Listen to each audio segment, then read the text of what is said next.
Donc, bonsoir à tous ceux qui sont présents et tous ceux qui écouteront cette interview, cette rencontre entre Véronique Naungrap et Anne-Marie Christina. Voilà, donc Véronique Naungrap, vous êtes chercheuse au CNRS et vous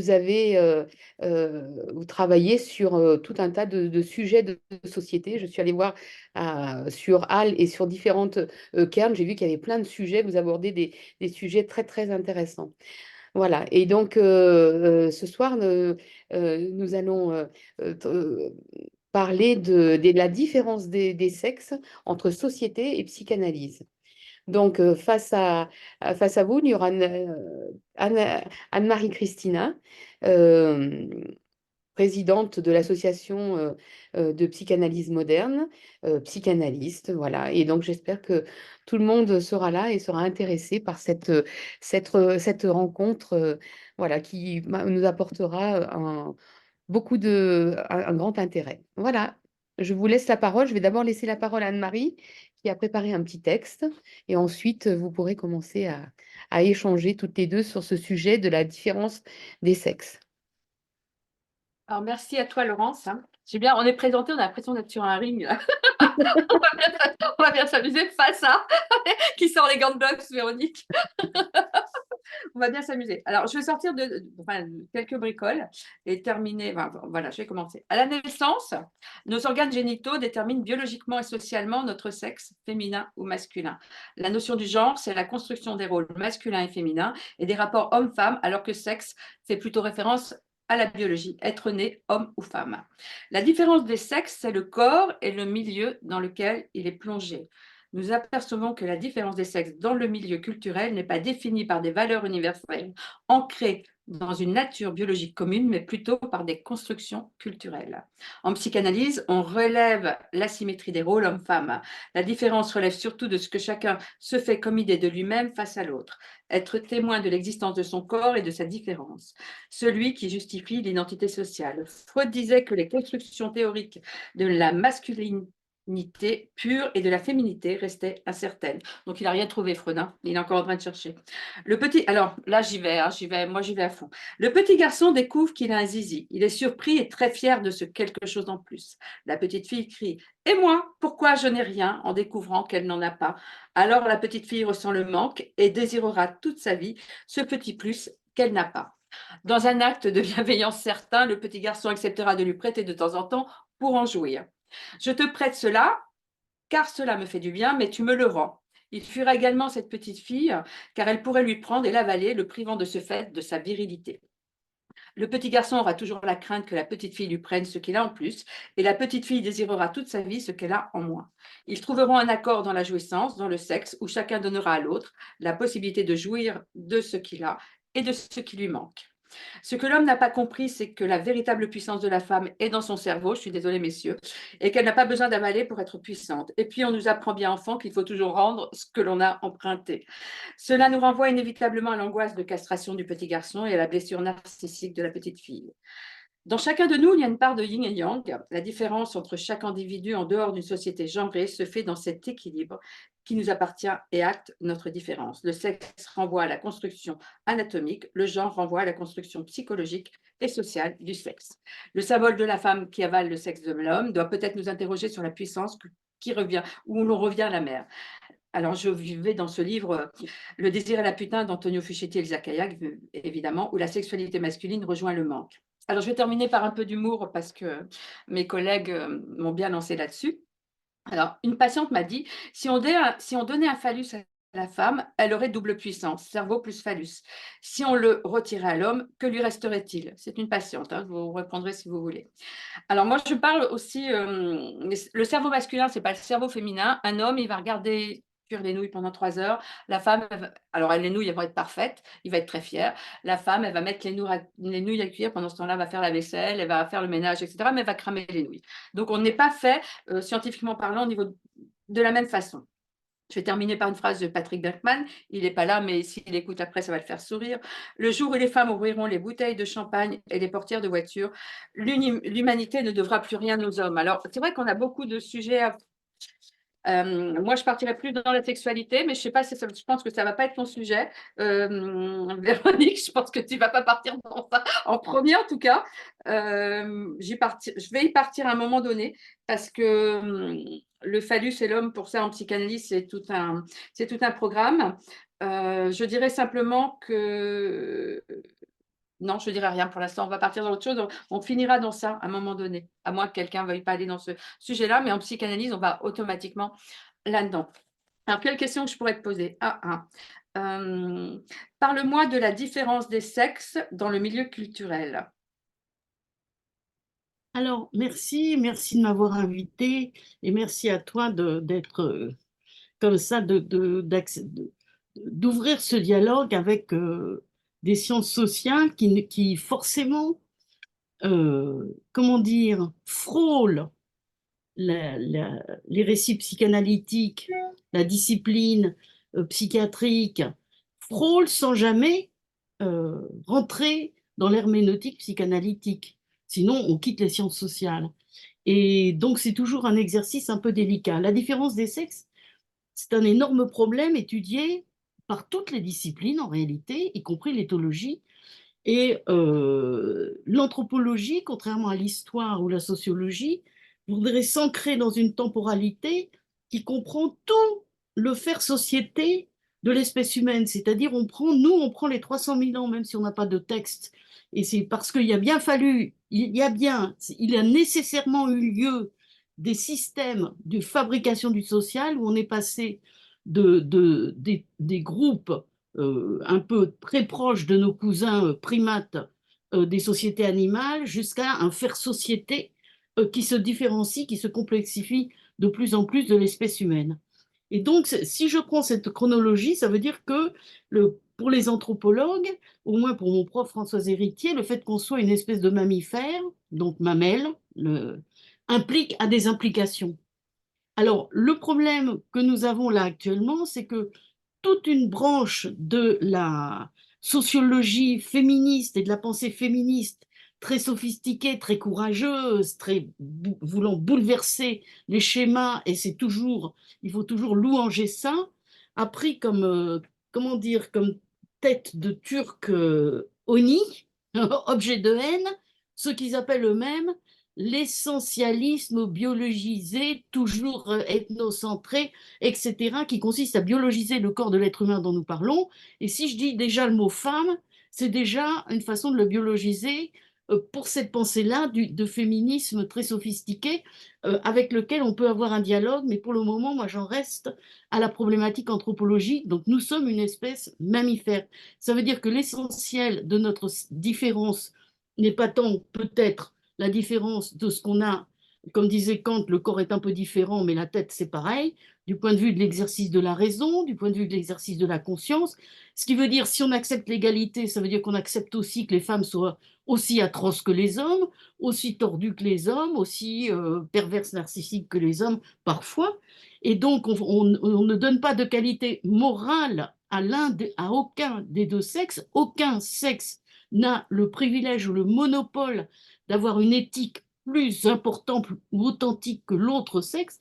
Donc, cette différence tient à quelques caractéristiques corporelles dont la psychanalyse s'occupe essentiellement, mais aussi essentiellement sur la façon de faire les enfants. Or, la différence là, elle n'est pas symétrique inverse, c'est-à-dire qu'avec la différence sexuelle, la petite fille n'a pas de phallus, mais elle a un espèce de conduit inverse, symétrique inverse dans lequel le phallus peut rentrer.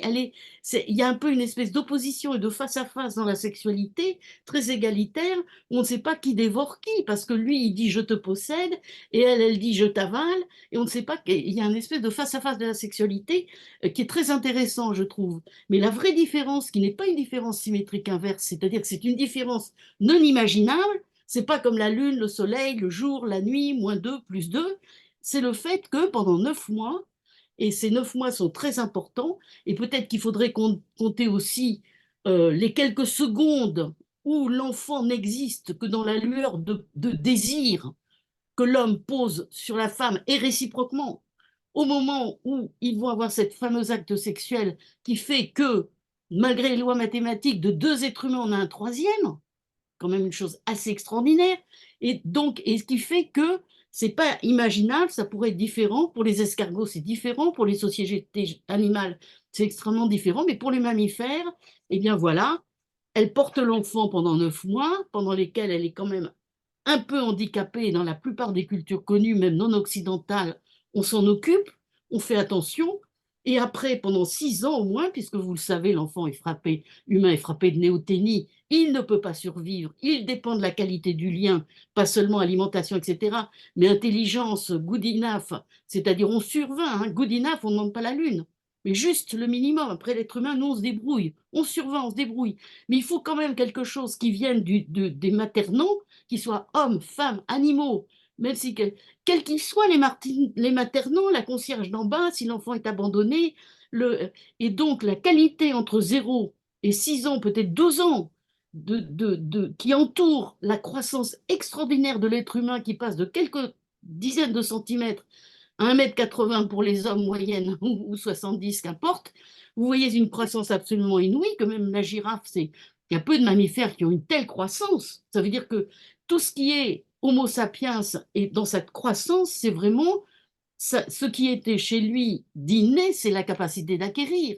Et le fait, tout ce qu'il acquiert, le change et le transforme. Et là est la clé de tout ce dont on parle. Et ce changement et cette transformation absolument inouïe, quand les éthologues nous disent c'est lié à la néothénie humaine, est tout à fait à mettre en relation avec cette période extrêmement euh, sacrée dans beaucoup de sculptures différentes les unes des autres, et prise comme un moment très particulier que nous, on va appeler l'enfance, comme avait dit Zoé Eldenbourg, l'enfance, ce grand passé commun à toute l'humanité, ce grand passé commun à toute l'humanité, où le petit bébé va se transformer en un adulte intégré dans sa propre culture. Intégré dans sa propre culture. Et dans cette espèce d'histoire inouïe de la croissance, il se trouve que les femmes, et dans beaucoup de cultures connues, et même dans notre univers tellement égalitaire, qui sont les sages-femmes, qui sont les infirmières, qui sont les spécialistes du care, du soin autour de la petite enfance. Statistiquement, c'est les femmes qui se précipitent, qui sont là, et c'est tout autour de l'enfant. Donc la grande différence du point de vue de l'anthropologie n'est pas tellement que lui a un phallus, c'est formidable, et qu'elle n'en a pas.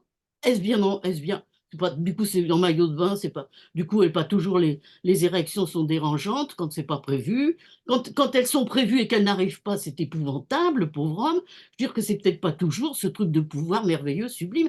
Elles sont tranquilles, comme avait dit Georges Brassens, elles peuvent faire semblant, il n'y verra que du feu. Si elle va dire, oh oui, oui, oui, je suis au 7e ciel, et en même temps, elle pense, qu'est-ce que je vais faire à manger à midi, est-ce que j'ai bien payé mes impôts? Il ne le saura jamais. Tandis que si lui s'ennuie au moment de la sexualité, elle le voit tout de suite. C'est un échec majeur, c'est la hantise la masculinité. Mais à l'inverse, l'adolescent, en érection toutes les 3 minutes, il va au sport, il est en érection, il voit sa prof qui pourtant, à 50 ans, il l'adore, il est en érection. C'est très fatigant, c'est épouvantable. C'est un truc qui bouffe la liberté de l'âme. Donc, est-ce si sûr que le phallus soit une telle chose positive et que ne pas en avoir soit une telle chose négative? C'est ce que nous a dit Freud, mais Freud, quand même, cette société du 19e, ne voyait pas les femmes comme des êtres adultes, il les voyait comme entre la fleur, l'enfant et l'animal, et la sorcière. Et donc, si vous voulez, moi je pense qu'il n'est pas du tout démontré que avoir des seins, c'est aussi très intéressant. Mais je veux dire, c'est très amusant. Mais est-ce que c'est un avantage ou un inconvénient? Qui peut le dire? Qui peut répondre à ça? Une poitrine peut être belle, on la met en photo. Est-ce que c'est intéressant? En réalité, les différences corporelles dont la psychanalyse nous a fait des espèces d'hyper fantasmes, d'ectoplasmes obsédants, etc., cette espèce de réalité, en réalité, l'anthropologie s'en fiche. La vraie différence, c'est ce truc qui impacte la vie quotidienne, qui fait que pendant 9 mois, elle porte l'enfant, et comment elle est traitée retentit sur la génération, et comme disait Françoise Héritier, elle porte l'enfant des deux sexes, parce que si elle ne portait que les filles et que les hommes portent les garçons, nous aurions des guerres formidables dont on ne sait pas qui seraient les vainqueurs, comme dans les films d'Abel Gance. Vous savez, on aurait des armées, ce serait génial. Mais il se trouve que la femme fait l'enfant des deux sexes. Même les talibans afghans qui veulent génocider toutes les femmes sont obligés de les garder parce que ce sont elles qui font les barbus. Donc cette espèce de pouvoir de la femme, de savoir qui est le père, Lui, il ne le saura jamais. C'est pour ça qu'il essaye de contrôler, de contrôler. Et deux, qu'elle fait l'enfant des deux sexes. Elle est la mère du fils. Et le fils, le futur homme, le futur macho, avec son phallus, qui va être président, qui va faire la guerre et tout ça, quand il a 6 ans, quand il a 4 mois, quand il a 5 ans, il est là à bramer parce qu'il veut être proche d'elle, parce que c'est sa mère qui a le pouvoir sur lui, affectif, politique, et du sacré, et aussi, euh, il est obligé, il l'aime. Voilà, le lien, il peut pas dire, les parents peuvent dire je jette cet enfant à la poubelle, mais les enfants ne peuvent pas dire quand ils naissent je jette cette mamelle à la poubelle. Ils ne peuvent pas se désaffilier du lien. Et c'est ça qui est central. Donc je reviens à la différence des sectes. Il se trouve, et pas toujours, ne jamais faire de généralité dans ma discipline. Dès qu'on se rapproche du terrain, c'est pour ça que j'aime l'ethnologie de terrain, tout est toujours différent. C'est d'ailleurs un vieux bosnaque au moment de mourir, en plein siège, ses fils lui disent, mon père, père, donne-nous ta parole de sagesse formidable. Et lui, en mourant, il crache, mes fils, mes filles, tout est différent, et il meurt. Et c'est un peu pour moi une des phrases les plus fortes du point de vue de l'épistémologie. Donc ça veut dire que dans la plupart des groupes culturels connus non occidentaux, sérieusement décrits à une certaine période, il se trouve que les groupes humains ont trouvé avantageux de protéger un peu les femmes, de les mettre dans le jardin, dans la maison, qu'elles fassent la nourriture, puisqu'elles nourrissent l'enfant, leur mamelle, mammifère, mamelle, le M, amour, M, mais en même temps le M de merde, de M, c'est la lettre la plus importante pour notre espèce humaine. Donc on a mis, il se trouve que, et ça a été décrit par Bourdieu pour la Kabylie, ça a été décrit par les spécialistes de la Rome antique, de la Grèce antique, des sociétés non occidentales, les femmes sont souvent dévolues au champ privé, au foyer, à la maison, avec des interdits, parce que quand elles ont leurs règles, elles font peur. Parce qu'elles sont impures, etc. Avec des interdits où on leur empêche, on leur interdit je sais pas, de faire la guerre, de faire ceci, de faire cela, de prendre le pouvoir. Et de l'autre côté, on a souvent vu les hommes adultes prendre le pouvoir politique de l'exécutif, faire la guerre, faire les choses, etc. Mais contrairement, et c'est ça le point essentiel pour masculin-féminin, contrairement au rapport de domination entre, par exemple, patron d'usine et ouvrier, ou maître colonisateur et ses esclaves, entre le maître colonisateur et les esclaves, il n'y a pas de lien affectif. Si le maître meurt, les esclaves s'en fichent, ils font un feu de joie. Dans la famille, le piège, qui est un piège éthologique et qui est un piège anthropologique, et qui n'est peut-être pas un piège, c'est que les membres de la famille entretiennent entre eux un lien intense et violent qui peut se basculer dans l'inverse, qui est, on va l'appeler le lien affectif familial. Je ne vais pas prononcer le mot d'amour parce qu'il nous fait tous un peu gerber, il est trop sucré, il est trop de confiture autour de ce mot. Mais le lien affectif familial. Et ce lien affectif familial qui peut évidemment se transformer dans l'inverse. C'est pas un hasard si c'est dans les familles qu'on tue, qu'on assassine le plus souvent. Donc ce lien affectif familial change tout le jeu. C'est-à-dire les femmes, elles aiment leur fils. La mère du violeur, elle trouve que la femme violée avait été une pute qui a entraîné son fils à faire des erreurs. Les femmes aiment leur fils. Elles sont, si le fascisme tue les hommes de la famille, comme des folles, elles font comme les folles de la place de Mai, elles vont chercher, elles font des groupes, des femmes pour la paix, et elles vont chercher les hommes de la famille. Les femmes aiment les fils et aiment, c'est ce lien affectif qui change tout. Et je dirais réciproquement, les hommes qui dominent, on a vu que dans les catégories socio-professionnelles où les hommes ont le moins de pouvoir, le seul pouvoir qui leur reste, surtout, ça a été étudié par Wassila Tamsani, sociologue assez formidable de l'Algérie, et elle dit plus les couches sont opprimées politiquement, socialement, c'est-à-dire c'est pas les gens qui sont les groupes les plus sous-dominés, eh bien, c'est eux qui dominent le plus, qui sont le plus atroces avec leurs femmes, c'est le seul pouvoir qui leur reste. Et donc, il faut comprendre ça, que l'homme, bien sûr, il lui reste le pouvoir sur les femmes de la famille, surtout quand il y a une idéologie religieuse ou politique qui les autorise, qui les légitime à dominer la famille, comme ce qui était le cas en Europe au XIXe siècle et en France aussi, dans la France bourgeoise. Mais dans ce cas de figure, les hommes, même dans la France bourgeoise du XIXe, quand ils aiment, ils veulent se tuer. Même eux, ils ne sont pas vis-à-vis des femmes de leur famille dans la même relation que vis-à-vis des ouvriers de leur usine. Et c'est à mon avis ce que les féministes ont oublié, et ça fait une différence énorme. Et je ne suis pas là pour dire, alors pour revenir à la question de qu'est-ce qui fait la différence des sexes comme identité, est-ce que si les femmes avaient le pouvoir, le monde serait meilleur? Réponse plausiblement, c'est pas sûr du tout. C'est pas sûr du tout. On a plein de créatures féminines d'extrême droite qui ne nous rassurent pas du tout. On a plein d'exemples d'impératrices se baignant dans le sang des jeunes amants sacrifiés. Ça ne nous rassure pas non plus. Nous avons plein d'exemples de femmes, mères de famille, atroces avec leurs enfants, d'une méchanceté atroce avec les hommes de la famille, qu'elles conduisent au suicide parfois. Donc, ce n'est pas sûr du tout ça, que les femmes soient. Par contre, ce qui existe, et donc, on revient au point central de l'identité, ce qui fait la différence entre, au niveau individuel, entre un être humain et un autre être humain. Cet être humain, je l'ai en face de moi. Et je dis l'identité, il est, EST. Après, je mets un adjectif, un homme, une femme, français, né à telle époque, de tel endroit, etc. La naissance, on revient à la naissance. Et là, un homme, une femme, etc. Entre être et tous ces adjectifs, il y a un écart.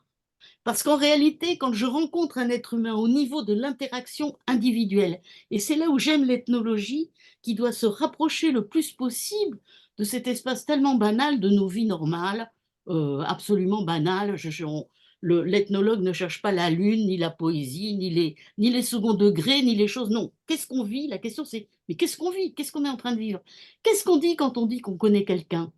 On a mangé avec lui, il vous a fait un très beau cadeau qui est le cadeau de son récit de vie, qui fait à personne, sauf aux amoureux. Il nous a dit qu'il était le temps à imprimer des rides. Ce qu'il a fait, on s'aperçoit que, et on voit quand quelqu'un meurt et on essaye de faire un texte sur lui, qu'on se souvient de la façon dont il portait la tête, dont il riait, il, elle, ou un troisième, autant de sexe que vous voulez, je m'en fiche complètement, mais on s'aperçoit que ce qu'on aimait chez quelqu'un qu'on a connu, c'est ce qui soit lui, c'est-à-dire ni homme, ni femme, ni français, ni juif, ni noir, mais riant comme ça, se tournant la tête comme ça, de dos, avec tel défaut. Et c'est des choses très millimétriques. Et c'est l'identité, et c'est le temps qui inscrit sur la peau l'écriture des rides, l'identité de l'être humain. Et c'est ça qu'on aime. Et donc, être homme, femme, etc., au niveau de l'identité, comment dire, individuelle, qui règle nos rencontres dans la vie réelle, ça, c'est un champ séparé. Mais quand on revient, on dézoome un peu, on sort un peu et on dit qui sont les femmes, qui sont les hommes. On s'aperçoit que, et c'est là où je trouve passionnant et ça vient conforter à la fois les sciences sociales mais aussi la psychanalyse, que toute la question de l'épigénétique est absolument fondamentale. On savait bien que les gens devenaient ce qu'ils font, non pas ce qu'ils décident d'être, non pas ce qu'il y a sur leur carte d'identité, la naissance, le lieu de naissance, etc. Mais il est marin, il fait des gestes toute sa vie, et donc on le voit sur son visage, les rides, il est buriné, il a des mains comme ci, comme ça. On voit très bien la différence entre les gens très politisés et les gens qui ont fait, pardon, plein d'études, qui ont été dans les cursus universitaires, et les gens qui ont été mis au travail à 7 ans, à 13 ans. Quand tout cela ont 30 ans, ce sont des êtres extrêmement différents. Et les femmes interdites d'avoir les métiers masculins, pendant tout le 19e siècle et même avant, qu'est-ce qu'ont fait les femmes? Elles ont tout leur corps, toute leur pensée, c'était l'enfant, le jardin, la croissance. Voir, c'est tellement difficile. Les anxiétés, la croissance, le souci, tu vas attraper froid, ça c'est féminin.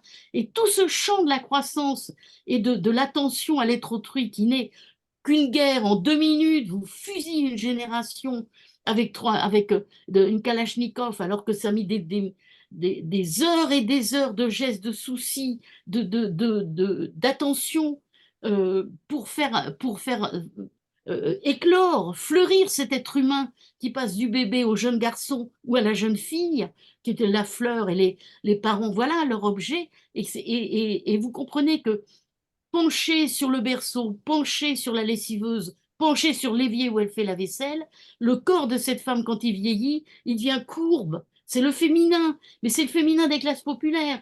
C'est le féminin des métiers où elles n'ont pas accédé aux métiers des hommes. Quand vous voyez des jeunes yuppies américaines, avec les minces, belles, avec des coiffures masculines, des cigares, etc., et des costumes, etc., vous dites, waouh, les femmes sont égales des hommes. Ben oui, si vous les mettez en situation d'avoir des métiers masculins, tout leur corps, tout leur être, et elles aussi, elles ont la compétition. Et elles aussi, elles voudront assassiner le collègue qui est peut-être plus génial qu'elles, et justement, ça va les emmerder. Elles aussi, elles vont grimper en disant…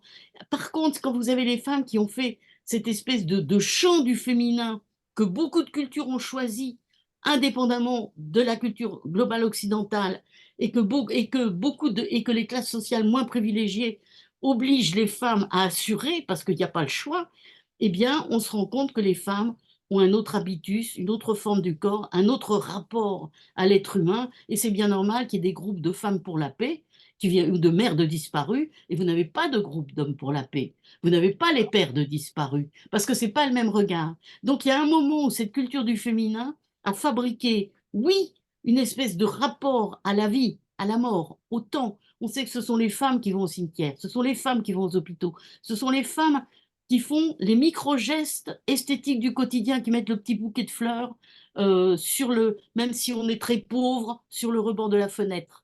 Ce sont les femmes. Alors, parlons pas de la cuisine, un champ immense de génie, de talent. La cuisine, c'est de l'esthétique, comme la musique, sauf que ça disparaît et que c'est féminin, donc on ne sait pas le nombre de génies qu'il y a eu en cuisine. Et ce sont elles Véronique, qui je vais te s'occupent de couper. Il y ça. a les hommes aussi sont très bons en cuisine. Rendons-leur quelque chose. Alors, dès qu'ils la Des font, hommes formidables en cuisine. dès qu'ils la font, et ce sont des Rends-leur chefs quelque chose. cuisiniers, ce sont des chefs cuisiniers. Alors, encore faut-il qu'ils la fassent, mais ils ne la font pas. Ils ne la Mais font pas pas dans les milieux forcément, privilégiés, non pas privilégiés. forcément. Mais non, pas forcément. Il y a des hommes qui sont. Je vais Ils font leur les rendre frites, quelque chose. Parce que tu leur prends tout. Je ils font leur... les frites, ils font griller la viande parce que c'est Mais noble. Non, non, mais tu as des grands cuisiniers, bien sûr. mais il y a des Tous hommes qui les hommes font cuisinent. les métiers féminins, ils sont féminins. Quand les femmes Mais font les métiers non, masculins, elles sont masculines. Donc c'est non, ça que je veux dire. Voilà. mais Donc non. voilà. Véronique, Mais je ne suis pas dans le champ de la psychanalyse, c'est vrai. mais Je même m'arrête parce que je vous ai fait un tour un peu, pardon, pardon. C'est- un peu de bière. Et je pense que je vais rendre quelque chose. Enfin, je vais leur prendre aussi quelque chose. Tant pis si je les casse un peu. Mais non, non, il y a des hommes qui sont vraiment extra en cuisine. Et même dans Bien le sûr. cadre privé, il y a des hommes qui, bon, ils égaleront J'en jamais. connais. On en connaît. Non, mais ça, je suis bien sûr que je suis d'accord. On tous Alors, on en l'homme, connaît. il essaie de contrôler la femme. Hein, l'homme ne sait pas souvent, je suis désolée, messieurs, mais c'est vrai que vous avez deux femmes là. L'homme, vous vous défendrez après. L'homme ne sait pas à quoi il sert. Alors, car la femme représente souvent inconsciemment chez lui la mère ou l'enfant. C'est souvent la représentation. Ils viennent chercher chez nous l'enfant ou la mère. C'est quand même bon. Qu'est-ce qu'un homme peut apporter à une femme qui boosterait sa virilité? Alors, Nan n'a pas compris. Alors, c'est un discours avec Céline Archambault tout à l'heure. L'homme n'a pas compris qu'il était homme. La femme doit être le témoin de son phallus sans lui prendre. Malgré cela, l'homme va chercher chez la femme l'enfant parce qu'il va être le chevalier qui va chercher la princesse dans sa tour ou la mère chez la femme.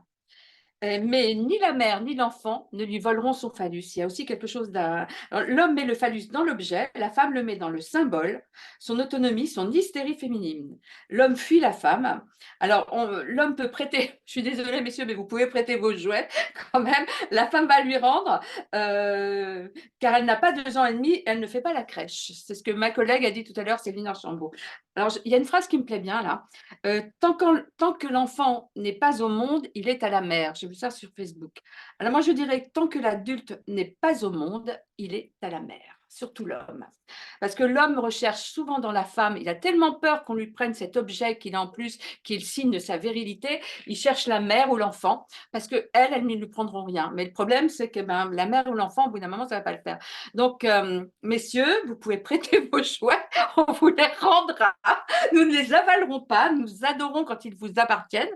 Nous ne les voulons pas.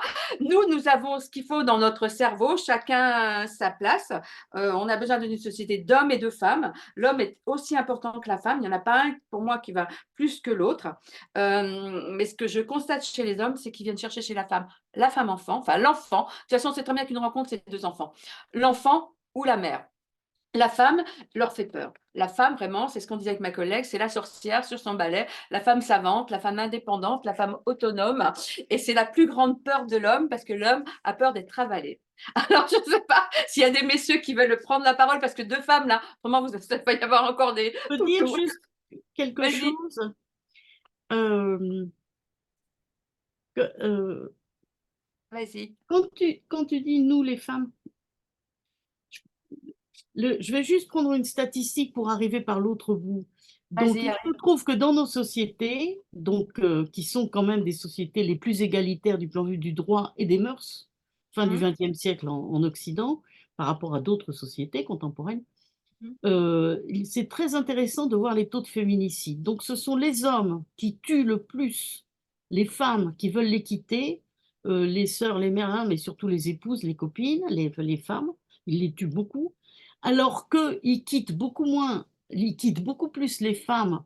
Les femmes sont beaucoup plus quittées par des hommes et elles les tuent, elles ne les tuent pas. Elles ne les tuent pas, elles pleurent dans leur grand lit glacé, elles font d'autres choses, mais elles ne les tuent pas. C'est-à-dire qu'on a beaucoup plus de crimes de sang venus des hommes qui tuent les femmes de leur famille qui voulaient les quitter, qu'on a de crimes de sang de femmes qui tuent les hommes de leur famille, les maris qui veulent les quitter. Or, elles sont beaucoup plus souvent quittées. Donc, parce C'est-à-dire, qu'une femme, tous les 20 ans, une femme de 20 ans de moins, il y a comme ça, et plus il grimpe dans la hiérarchie sociale, plus il divorce et plus l'écart entre tel Johnny Hallyday plus ils sont célèbres, plus l'écart entre le dernier mariage et le décardage avec la nouvelle conjugale s'accroît. C'est-à-dire qu'il a 80 ans et elle en a 50 ou 20 peut-être, qu'importe. Donc c'est une espèce de mécanisme que nous constatons. Donc ça veut dire que pour moi, je l'interpréterai de la façon suivante. Quand la femme qui a été privée d'avancement social en fonction de ses talents, de son génie, pour 1000 raisons sur lesquelles nous ne reviendrons pas, quand elle n'a pas tellement cet espoir de grimper dans la société par son talent, comme au XIXe siècle, la seule solution, c'est le mariage. C'est-à-dire qu'elle va lui appartenir, la mobilité sociale ascendante, c'est le mariage. Et c'est pour ça que l'infirmière va épouser le chirurgien. Elle est plus jeune et lui est plus vieux, mais elle grimpe et lui, il prend. Lui, il a un rapport avec la femme de possession. Elle est à moi, je lui donne mon nom, je lui mets l'alliance. J'ai ma femme, ma bagnole, ma maison, ma femme, mes enfants à moi, j'ai à moi, c'est à moi. Alors qu'elle, elle a une relation d'appartenance et cette relation d'appartenance, qui est un fait culturel, est très ancienne. Elle prend son nom, elle lui appartient, il va la posséder, elle va porter ses enfants. Et donc, elle ne tue pas, ça, il ne lui appartient pas. C'est elle qui lui appartient. Par contre, lui, quoi, on me vole ma femme, on me vole ma bagnole, quoi, et lui, elle peut pas le quitter parce que elle est à lui. Et donc, cette différence de rapport entre hommes et femmes montre que de son côté à lui, elle est à moi, et de son côté à elle, je lui appartiens. Et comme elle n'a pas la même culture de la violence, elle ne sait pas comment fonctionnent les armes. Donc, beaucoup de femmes, les médecins, il y a des thèses là-dessus, par exemple, mordent quand elles veulent se battre. Elles veulent se battre, elles se ruent, elles mordent, elles griffent, alors que l'homme, il donne un coup de poing comme il a vu au cinéma, où il sait comment tenir un pistolet, un couteau. Donc c'est une espèce de culture, il y a une culture de la violence que les femmes n'ont pas. Donc les femmes sont beaucoup moins présentes dans les prisons pour crimes de sang, mais elles tuent quand même, elles tuent beaucoup leurs enfants, elles les empoisonnent, et elles tuent quand même quelques maris néanmoins, mais c'est assez rare. Et donc, on voit que la femme est beaucoup moins présente dans les prisons pour crimes de sang. On va dire c'est parce qu'elle est plus gentille. Non, pour 1000 raisons, parce que d'abord, si on met la femme en prison, qui garde les enfants, gros problème social, et deuxièmement, elle tue moins. Mais pas parce qu'elle est plus gentille, pour des tas de raisons qu'on peut étudier. Je reviens à nous les femmes et vous les hommes. J'avais une grand-mère périgourdine institutrice qui disait les hommes, même le meilleur, ne vaut rien, disait-elle. Bon, ma grand-mère philosophe. Bon, évidemment, je ne suis pas d'accord avec ma grand-mère. Je pense que ce soit en Afghanistan, dans les cultures les plus machos, il y a des hommes qui ont un rapport à leur propre honneur qui fait que ils détestent cette humiliation des femmes sociales. Ils veulent les défendre. On le voit très bien dans un livre de Bukowski, Le livre brisé, où la femme est alcoolique et quand elle le conduit, lui, à lui foutre une trempe à elle, c'est elle qui a gagné, c'est lui qui a perdu parce qu'il voulait pas en arriver là et être violent. Lui, dans ce livre, il boit aussi beaucoup, hein. C'est un livre extraordinaire sur à la fois l'alcool et le masculin, le féminin et la violence dans le couple.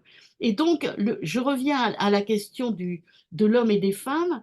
Les hommes, et l'époque pour eux est très douloureuse, si ils tiennent à la virilité, donc du coup on voit les mouvements suprémacistes masculinistes qui conseillent pour punir les femmes de les violer. On le voit aux États-Unis, on le voit maintenant, les extrêmes droites en France. C'est nouveau, enfin c'est nouveau, c'est lié à l'essor du féminisme. Mais les hommes qui refusent l'espèce de souffrance pour eux qui est la virilité, parce que il a été démontré aussi que dans les écoles et tout ça, sous prétexte que ce sont des petits gars et qui sont violents, ils en reçoivent plus de beignes. Et eux, il faut pas qu'ils pleurent. C'est-à-dire qu'il y a une souffrance aussi des petits garçons avec la virilité. Si les hommes acceptent de fonctionner différemment dans l'échange, c'est-à-dire si en bagnole, quand on les double, ils ne se sentent pas humiliés. Si dans la rue, quand on qu'est-ce qu'elle a ma gueule, la chanson de Johnny, ils n'ont pas envie de donner tout de suite le coup de poing parce que leur honneur, leur fierté masculine. Enfin bref, le rapport à la violence et la masculinité qui fait que la violence est une performance de la masculinité.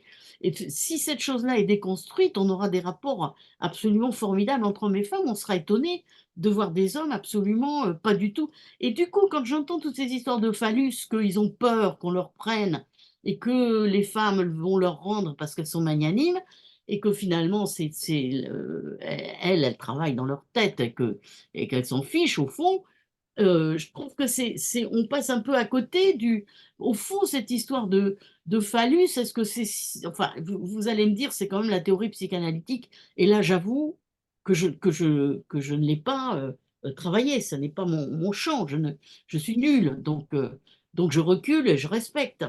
Mais je n'arrive pas à penser que, au moins du point de vue du faire société, que la vraie grande différence, c'est pas cette histoire de phallus, c'est la question du rapport à la maternité, la fécondation et comment ça se passe pour l'espèce humaine, que c'est ça l'énorme noyau de différence, qui n'est pas une différence symétrique inverse, mais une différence différente encore différente. Alors, tu es revenu, tu as dit un truc là, alors la possession. Alors, l'homme possède la femme pour ne pas ressentir le manque. Je te possède, je te fais jouir, je t'ai choisi. Et la femme se soumet à la possession de l'homme parce que cela la rend unique. Elle lui Tu appartient, elle a grimpé dans la société, elle a fait elle un a beau grimpé, mariage. elle est rendue unique parce qu'elle appartient, elle a grimpé. Mais au bout d'un moment, ce tout, il fait une fusion et cette fusion est détruite parce qu'il n'y a plus de manque. L'un appartient à l'autre. Je sais que tu es là et je t'ai mis là. Donc au bout d'un moment, ça marche pas, ça marche un certain temps. Mais au bout Ça d'un moment, marche très bien. ah Pourquoi oui, je ne mais serais pas contente de tout ça? ça marche Pourquoi très ça ne bien. marcherait pas? Ça marche un certain temps dans le couple, mais pas si longtemps que ça. Ça marche, tu vois, que les couples où s'éclatent, où il y en a un qui va ailleurs, ça ne peut pas marcher sur la longueur. Ça marche tant que l'un apporte quelque chose à l'autre, ou tant qu'il y en a un qui grandit, mais quand il y en a un qui grandit et que l'autre ne grandit pas, ça ne marche plus. Au bout d'un moment, ça déstabilise et ça, on arrive à autre chose. Alors, ou on va chercher quelqu'un à l'extérieur, ou on va, peu importe. Mais dans ces cas-là, ce tout qui est créé, qui fonctionne comme ça, ne fonctionne plus. Ça fonctionne pendant un certain temps, mais pas. Alors, on le voit, c'est vrai, dans la société. De toute façon, l'homme aime bien, par exemple, il va être très, très en vue, il va avoir une jolie femme à son bras, il est content, elle est contente, elle, parce que le mec, socialement parlant, il est au top. La Mais ça, femme qui suscite le désir des autres hommes. Ça, le voilà, caïd, il veut la jolie femme voilà. pour que les Mais ça autres marche, hommes soient jaloux. Oui. ça marche pas tout le temps, ça marche pas, ça marche un certain temps, mais ça marche pas sur la longueur. Alors, il n'y a rien qui marche sur la longueur. Si on dit, mais ce qu'on revoit tout le temps dans l'homme, c'est qu'il cherche toujours quelque part sa mère, il cherche à réparer son passé, à réparer son enfance. Alors, la femme aussi cherche des Oui. réparations ou des reproductions, évidemment. Souvent, on dit, non, non, moi, je fais pas comme les autres. Mais si, mon coco, tu fais la même chose, va bien chercher, va pas chercher dans ton faux sexe, creuse dessous, là. Tu es en train de vraiment de faire la même chose depuis le début de ta vie, mais tu es persuadé justement de ne pas le faire. On reproduit, ça c'est quasi systématique, où on essaie, souvent on reproduit, on pense faire autre chose et souvent on reproduit. Quand on regarde des générations en arrière, si on se pose les bonnes questions, si on regarde au bon endroit, on reproduit. Le problème, c'est qu'on ne regarde pas souvent au bon endroit parce que ça fait peur de regarder au bon endroit. Hein. C'est beaucoup plus facile de regarder à côté ou chez les autres. Hein. On est souvent marié avec maman. Hein. Moi, je suis désolée, c'est un truc qu'on constate beaucoup, en disant mais non, non, non, non, non. Mais on est souvent marié avec maman ou avec papa aussi, hein, dans les deux sens, hein, ça y va très bien. On recherche. Alors, comme tu disais, quand on est un enfant, quand il naît, on le pose par terre, il meurt. Il est obligé d'un autre pour se remplir de nourriture, mais il se remplit aussi des peurs des autres, des névroses des autres. Donc, l'enfant, quand il naît, si on le pose au sol, il meurt. Donc, il a besoin de ce remplissage. Il se remplit donc de tout ce qui va devenir dans la société plus tard, de toutes ces normes qu'il va rencontrer, qui vont le déstabiliser, qui vont le rendre névrosé. C'est très bien qu'il soit névrosé d'ailleurs, car ce ne sera pas de ce fait un robot. Mais quoi faire de ces névroses qui vont après lui porter beaucoup de problèmes dans sa vie et qui ne lui appartiendront pas tout le temps d'ailleurs. Il y aura les névroses de ses ancêtres, hein, de génération en génération. Souvent, quand on regarde, si on peut remonter des dizaines d'années en arrière, même des centaines d'années en arrière, on se voit qu'il y a, tiens, il y a des schémas qui se reproduisent. Tiens, là, il s'est passé ça. Mais ah, oui, mais en fait, et souvent on ne regarde pas, on regarde que nos parents parce que c'est facile, hein, mais je pense qu'il faut regarder beaucoup plus loin que ça. Mais qu'est-ce qu'on en fait de ça après, de ce qu'on a trouvé, qu'est-ce qu'on en fait? Ben, on vient me voir, on pousse la porte du cabinet. Voilà. Alors, la femme idéalisée, souvent, l'homme idéalise la femme. C'est ce qu'on disait dans le livre le désir et la putain d'Antonio Fischetti et d'Elsa Cayat, qui est une grande psychanalyste qui était décédée. Je te verrai peut-être pas à Fontainebleau parce que tu ne peux pas venir, mais pour le film de Charlie Hebdo, qui est décédée donc en 2015 dans les locaux de Charlie. Elle disait la femme idéalisée, inaccessible, une existence fantasmée. Souvent, quand on recherche l'homme, ce qu'il va rechercher partout, c'est sa mère. Je suis désolée, il va rechercher sa mère. La femme idéalisée, qui est fantasmée. Mais en même temps, on ne baisse pas sa mère. Donc, c'est ça le problème. Donc, ça crée des problèmes après de phallus, de reconnaissance vis-à-vis de l'homme, parce qu'il recherche la femme, on la met dans une boîte, on la met là, parce que c'est la femme idéalisée. On la veut comme ça. On recherche maman, on recherche la complétude avec maman, on recherche le sein. Alors, comme disait Elsa Kayat, le sein qui dévore, qui avale, mais le sein qui rejette aussi. Donc, il y a cette dualité, en fait, chez l'être humain. Alors, chez l'homme comme chez la femme. Mais là, dans ce livre, on parlait surtout de la sexualité masculine. Mais il y a cette dualité. Qui suis-je, en fait? Pour être adulte, pour qu'un homme ou une femme soit adulte, il faut qu'il lâche l'enfant. C'est-à-dire reconnaître être un enfant. Comme disait Moussa Nabati, je vais reprendre Moussa, ce que j'aime bien, on a tous en nous plusieurs versants. On a nos névroses, nos traumas, nos peurs, ceux de nos parents, etc. Et ça s'appelle une identité plurielle. Nos côtés enfants, notre côté plus mature. Et cette identité plurielle, quand on la réunit, ça c'était Rumi qui disait un beau vase. On prend un vase magnifique, on le jette par terre, il en mille on le reconstruit petit à petit, on prend du temps, on remet tout et on met des dorures sur les cassures. Il sera encore plus beau qu'avant. Alors, l'idée, c'est ça, si on réunit tout de nous, même ce qui nous paraît le plus délétère, le plus triste, en refusant rien de nous, en nous voyant tel que l'on est, en nous montrant tel que l'on est, c'est-à-dire authentique, eh bien c'est là, je crois, le plus beau cadeau que la psychanalyse peut nous faire et que l'humanité peut nous faire, de s'accepter vraiment tel que l'on est, homme ou femme. Dans ces cas-là, les hommes n'auront plus peur d'être avalés et nous ne les avalerons plus. Nous n'avons jamais eu l'intention de le faire d'ailleurs, hein. Moi, je dis à l'école, on m'a toujours dit de rendre mes jouets. Donc, j'ai bien compris la consigne depuis toute petite. Donc, cette femme puissante qui fait peur à l'homme, cette femme enfant qui attire l'homme et cette puissance de femme qui fait peur à l'homme, ça lui appartient dans son passé, dans cette mère idéalisée qu'il ne doit pas toucher. Parce que quand la femme a la puissance, ben, c'est la mère en fait. Et on ne touche pas à la mère. La mère, c'est la Madone, c'est la Vierge. On n'y touche pas. On n'y touche pas. C'est l'idéal qu'on met dans un coin, qu'on regarde et qui ne bouge pas. La femme est une femme, idéalisée peut-être pour certains, mais moi, je n'ai pas envie d'être une femme idéalisée. J'ai envie d'être une femme vivante que je suis, avec toute mon identité plurielle. Alors, on va peut-être laisser s'il y a des questions-réponses, on va peut-être ouvrir. Est-ce que quelqu'un. Alors, je te laisse, Laurence, prendre les questions. Si quelqu'un lève la main, vous levez la main, puis Laurence Vous pouvez vous lâcher, surtout s'il y a des messieurs là. On vous attend. Oui, parce que Ouais. Personne ne va rien dire. Ah. Il n'y a pas un homme qui va oser parler?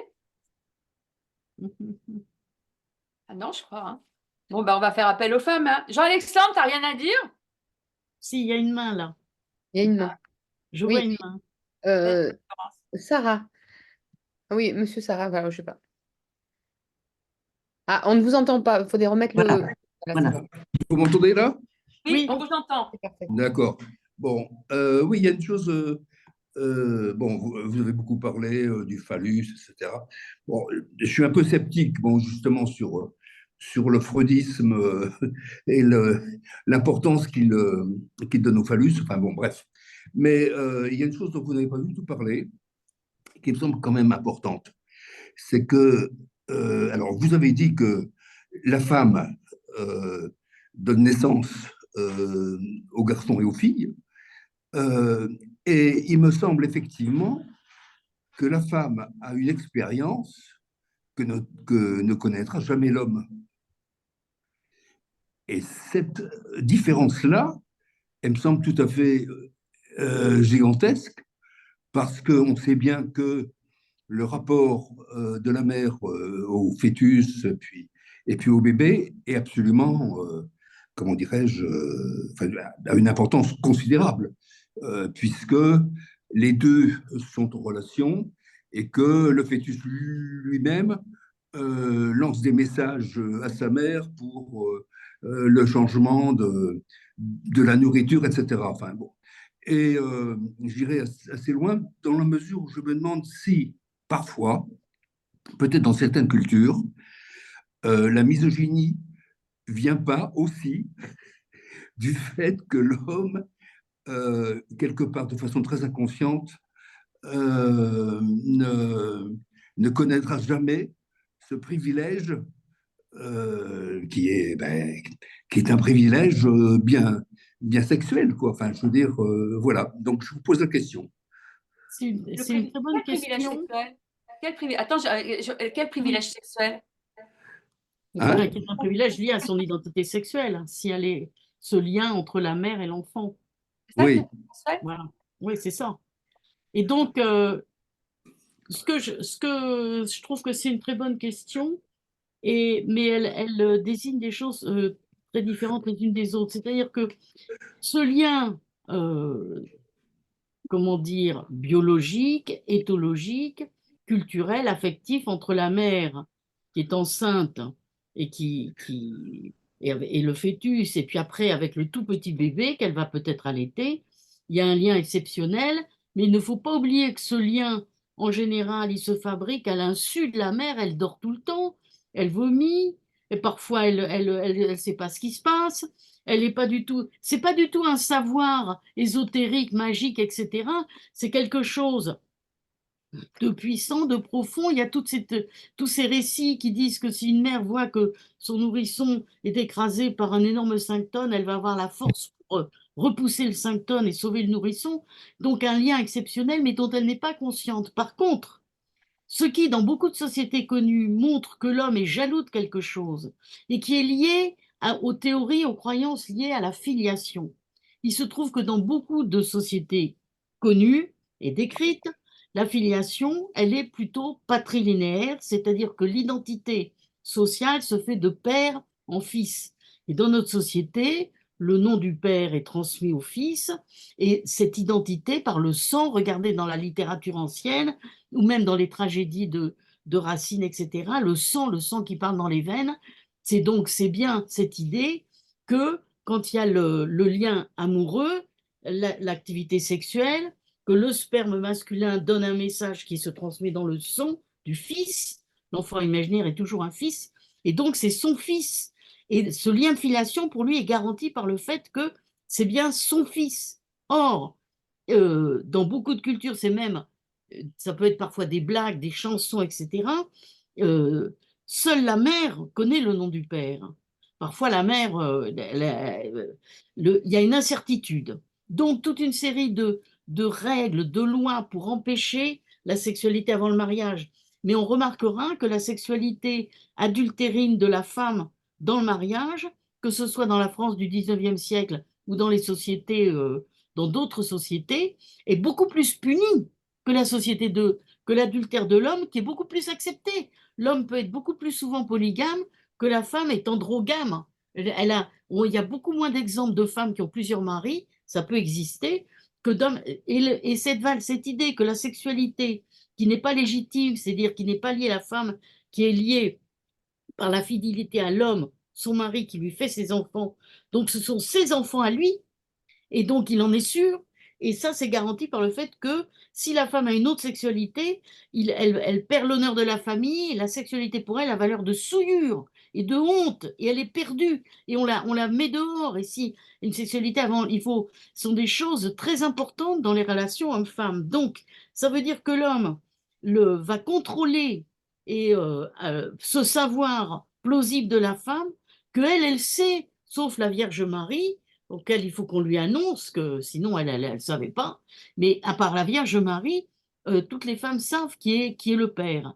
Et ça, il semblerait, parce que, alors, ça veut dire qu'il y a cette croyance à bas bruit ou très forte. Au XVIIe siècle en Espagne, la croyance dans le sang pur était très forte. Il faut remonter de génération en génération. Et cette idée que se transmet par la sexualité, par le sang, donc par le sperme, se transmet la personnalité, la culture, et même la culture ethnique, nationale, même religieuse. Quand il y avait les viols en ex-Yougoslavie sur lesquels j'ai travaillé, les bourreaux disaient, tu auras un enfant qui te détestera, sous-entendu, l'enfant du violeur ressemblera au violeur, et non pas. Et donc, à partir du moment où vous pensez que l'enfant ressemble au père et va hériter des capacités de l'identité individuelle ou collective du père, à partir de ce moment-là, par exemple, la femme violée, ben, elle va jeter l'enfant à la poubelle parce que c'est l'enfant de l'ennemi, ou le père qui saura que sa femme a eu une relation extra-conjugale et ça donnait un enfant, il le détestera, ce ne sera pas son fils. Et donc, c'est ça qui est très important comme savoir des femmes plutôt que ce lien avec le bébé, elle dort tout le temps, qui est totalement inconscient.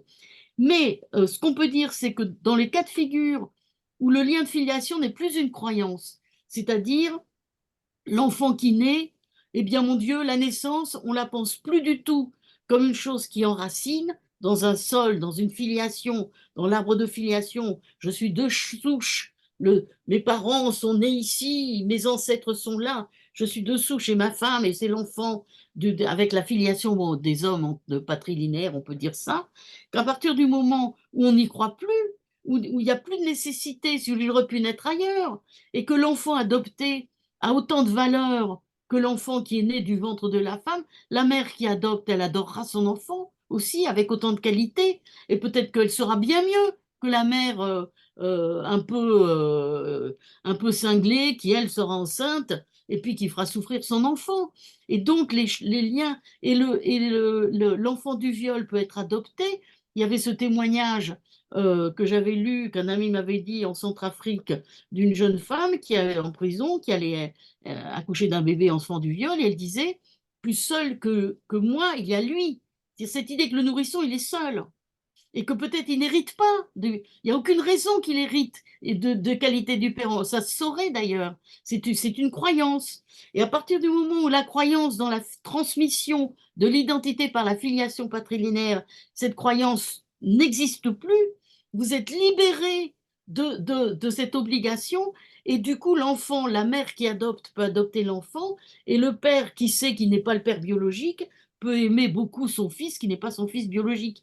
Donc là, pour le coup, je serais pour dire que il faut la naissance, penser que la naissance et l'inscription dans une filiation, et même je dirais dans une identité, dans un lieu. Je suis née en France, donc je suis française, oh là là là là, mais j'aurais pu naître ailleurs. On est, vous voyez, on est de souche, on est chez nous, mais que l'espèce humaine a fait 3 fois le tour de la planète. On est ici, on est là, ça pourrait être ailleurs. Et donc, si on pense ça, qu'on pourrait être né ailleurs, qu'on pourrait être différent, vous voyez, ça change tout. Et tous les êtres humains deviennent un peu frères. S'il n'y a plus la filiation biologique, on est tous un peu frères. Donc, par rapport à ce que vous disiez sur ce lien mère-enfant qui serait très profond, très fort, très biologique, parfois c'est vrai, c'est magique, et parfois c'est faux, et elle est épouvantable, même en tant que mère biologique, mais surtout, ce qu'il y a de très toxique, c'est cette croyance dans un lien de filiation qui passerait par le biologique. Alors moi, je vais rajouter quelque chose. Je vais rajouter, dans l'autonomie, on confirme affectivement par la présence de l'adulte l'enfant. Donc, on ne sait pas forcément le lien à la mère. Je vais être beaucoup plus prudente. Le lien au père peut se faire exactement aussi comme ça. Par cette approche affective que fait d'ailleurs Catherine Dolto, cette approche affective crée un lien au père. Il ne faut pas croire que tout est à la mère, pas du tout. Et le père et la mère biologique ne sont pas les référents de notre naissance, la vraie naissance. C'est la vraie conscience de soi, de sa vérité la plus intime. Donc, il y a plein de choses qui se jouent pour moi là-dedans. L'enfant, il est confirmé effectivement, mais l'enfant, il n'est pas la mère, en fait. Si, ça, c'est ancien, c'est ce qu'on gardait, en fait. Avant, l'enfant, c'était la mère, parce que la mère le nourrissait, etc., parce qu'il sortait de la mère, mais l'enfant n'est pas la mère. Tout se confirme par la présence de l'adulte. Donc, ça peut être le père, et maintenant, dans l'autonomie, le père participe à entendre l'enfant, à comprendre l'enfant. Il y a un accompagnement affectif qui se crée avant la naissance et après la naissance. D'ailleurs, il y a plein de choses qui se jouent là-dedans. Donc, l'enfant, ce n'est pas forcément, pour moi, le lien à la mère, pas du tout. Il y a un très joli livre de Marie-Jo Monzin, qui est une philosophe un peu lacanienne, qui est très, et qui s'appelle Naître d'un ventre ou d'un pays. Naître d'un ventre ou d'un pays. Où elle décrit, où elle dit que finalement, toute naissance qui est biologique, évidemment, et demande en un deuxième temps l'adoption. C'est-à-dire l'adoption n'est pas automatique. Et l'adoption, c'est, bon, bah, il y a un bébé qui est là, qui est né, et ben, on le prend dans les bras, on dit, oh, il est bon, on va lui donner un nom, on va lui dire, tu es comme ci, tu es comme ça. Et l'adoption, c'est une chose différente de la naissance biologique, et c'est le moment clé du lien qu'on construit, Ouais. qui donc n'est plus biologique seulement, qui est autre. Hmm. Et même, c'est très beau les histoires d'enfants trouvés, ou les enfants sans parents désaffiliés, qui sont adoptés, rencontrés dans la rue et adoptés. Et le lien d'adoption est aussi fort, aussi beau, qu'il soit masculin, féminin, que le lien de biologique. Est-ce qu'il y a Mais je d'autres ne veux pas questions? non plus dénier le biologique, il faut qu'il soit là, comme font le féminisme très sophistiqué des déconstructionnistes. On ne peut pas nier le fait qu'il faut bien que des enfants naissent. Bon, voilà. Oui, mais il y a des géniteurs, en fait. Voilà, voilà, géniteur, après, ce n'est pas forcément une naissance. Voilà. On le voit très bien. Il y a deux choses. Il y a l'affectif et puis le biologique. Est-ce que quelqu'un a une autre question? Laurence, je te laisse gérer. Oui, oui, bah, oui, oui. S'il y a des questions, Levez qui peut le. intervenir? Qu'est-ce que quelqu'un souhaite intervenir? Voilà, il faut que je me remette. Hop. Jean-Alexandre, t'es planqué? Mm. Ganaël, t'as rien à dire? Bonsoir. Si, en fait, juste, je voudrais vous demander pardon parce que je suis arrivée il n'y a pas longtemps. J'étais chez l'opticien et ça a pris un temps pas possible. Du coup, voilà. Donc, j'ai loupé la conférence. J'espère qu'il y aura une rediffusion. Et j'arrive pour des questions. Donc, ben, j'aurai plein de questions du coup, puisque j'ai pas eu les informations. Merci en tout cas pour tout cet apport. Et j'ai quelques informations par rapport aux questions posées. Et c'est très pertinent et très intéressant.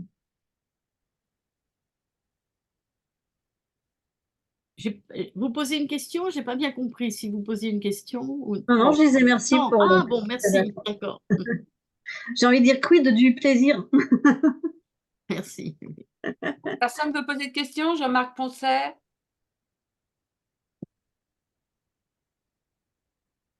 Jean-Marc, Jean-Alexandre, vous êtes en train de dormir? Non, non, mais c'est très Alors, intéressant. Jean-Alexandre, vas-y. T'as une question?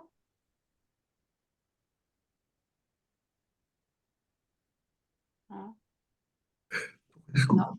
Alors, Jean-Marc, Oui, Jean-Marc, je veux oui, que je vois. oui, oui. Alors, c'est Monsieur Sarala. Bon, vous avez quelque chose à dire? Allez-y. Oh ben, oui, non, mais bon, évidemment, c'est une rencontre que je trouve très, très intéressante, mais c'est énorme comme sujet, hein. Ah oui, ça c'est énorme comme sujet, je vous le fais pas dire. Bon. Ouais. Et bon, je pense quand même que la, la- ça serait bien que les relations hommes-femmes s'améliorent quand même. Parce que justement, il y a certainement dans les différences, non pas simplement des objets de conflit, mais aussi des objets de complémentarité. À partir du moment où on réussit à faire jouer les complémentarités, alors ben, la vie est belle, quoi. Non? Euh, Disons que c'est vrai pour toutes les relations humaines, même entre deux Oui, copines, Couple, je sais pas. entre deux mari et femme, entre deux copains. Personne ne ressemble à personne et tout le monde voit dans l'autre un miroir de soi-même. Et donc, l'heureuse complémentarité est le destin amoureux le plus positif. Moi, je suis d'accord, mais ça ne correspond pas seulement aux hommes et aux femmes. C'est toutes les relations Non, humaines. absolument, Même entre absolument. deux potes, deux amis, il y a cette complémentarité. Leurs différences enrichissent leur amitié si elles sont complémentaires. C'est tout à fait vrai. Utiliser Mais comme ça se pont et non joue. pas comme différence, comme muraille. Oui. Non, mais ça se joue peut-être d'une façon quand même différente entre hommes et femmes. Bien sûr que C'est-à-dire, c'est. alors, oui, On vous Ah, entend on plus? n'entend plus là. Oui. On Pardon, n'entend plus. oui. Ah, Véronique? pardon. Ouais, ouais. C'est un peu un rêve, c'était entre hommes et femmes, à partir du moment où la relation euh, est égalitaire au sens profond, c'est-à-dire que l'homme accorde une véritable existence non seulement au corps de sa femme, à l'être de sa femme, mais un crédit à sa dignité, à son intelligence, par exemple. Du coup, il l'écoute. Et Mhm. le grand anthropologue économiste Amartya Sen a montré que c'est dramatique, les systèmes de croyance, on pense que les femmes sont des crétines, et du coup elles ont beau parler, les hommes du village ne les écoutent pas, pourtant elles ont des très bonnes idées. Mais si vous pensez que la femme est une imbécile, imbécile ça veut dire sans bâton, et ça veut dire le bâton, donc c'est le phallus. Alors imbécile, le sexe imbécile, c'est sans bâton, le bâton c'est à la fois la rationalité, c'est ce qui permet de marcher. Et si j'étais psychanalyste, je dirais, ah, ah, c'est le phallus. Donc le sexe imbécile, sans bâton, elles se sont des crétines, donc elles sont charmantes, tout ça. Pour peu qu'elles soient charmantes, c'est très bien. Si elles sont moches, on s'en va en courant. Et donc si elles sont l'objet de désir, c'est délicieux tant que ça dure. Mais il ne faut pas qu'elles nous emmerdent, nous les hommes. Et alors auquel Mhm. cas, leur différence est écrasée et il n'y a plus de complémentarité. Mais pour que l'égalité existe vraiment entre hommes et femmes, et je dirais aussi dans l'autre sens, il ne faut pas que les femmes pensent, bon, cette espèce de macho, il m'emmerde, je l'écoute pas, etc. Ça va dans les deux sens aussi, mais disons qu'on est, comme l'histoire est plutôt misogyne que l'inverse dans son histoire collective, juridique, etc., même dans son histoire profonde. Donc on peut dire qu'on demande, si les hommes veulent profiter vraiment des femmes, et de l'intérêt d'être proche d'une femme, il faut qu'il accepte que peut-être ce ne soit pas la dernière des crétines. Et comme ça, il pourra l'écouter et écouter parce qu'elle raconte. Oui, mais tu vois, je reviens à ça, Véronique. Crétine, pas de phallus. Crétine, Comment? pas de phallus, car il lui manque quelque chose que l'homme a. Donc, Peut-être que l'homme pense ça. il brandit son truc et il court.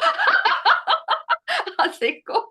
Non, s'il croit, si l'homme pense que les femmes manquent Eh de oui. l'essentiel, les hommes et qui font la masculinité, la belle masculinité entre copains, au sport, et s'il y a des femmes, elles gâchent tout, sont des emmerdeuses, bon, ben, l'homme va pas profiter de la belle complémentarité, les femmes vont le déranger. Je veux dire, dès qu'il y a combien de groupes comme ça sportifs, c'est ce qu'on Ouais. appelle le machisme, qui disent dès qu'il y a une femme, c'est la catastrophe. Mais même dès qu'il y a des femmes, ils s'ennuient, c'est moins excitant parce qu'ils pensent qu'elles sont des crétines. Que c'est pas intéressant. Un homme, c'est intéressant. Et ce truc-là, évidemment, ça empêche toute complémentarité. Mais tant pis pour eux, hein. Ouais, il loupe quelque chose, hein. Non, Ils c'est louent, sûr. Ah ben ils ça c'est s'ennuient. certain, oui, oui, oui. Bon, parce que après tout, la femme aussi a quelque chose que l'homme n'a pas, hein. Ouais, un cerveau. Oh merde. Un cerveau, Non, ouais. il en a. Non, là vous charriez, là vous charriez, hein. Non, elle a tout simplement un vagin, un utérus, etc., que l'homme n'a pas. Bon, voilà. Oui, mais je dirais, et alors? Oui. Ben, oui, mais On pourquoi s'en fiche. donne-t-on un privilège Oui, Ben non.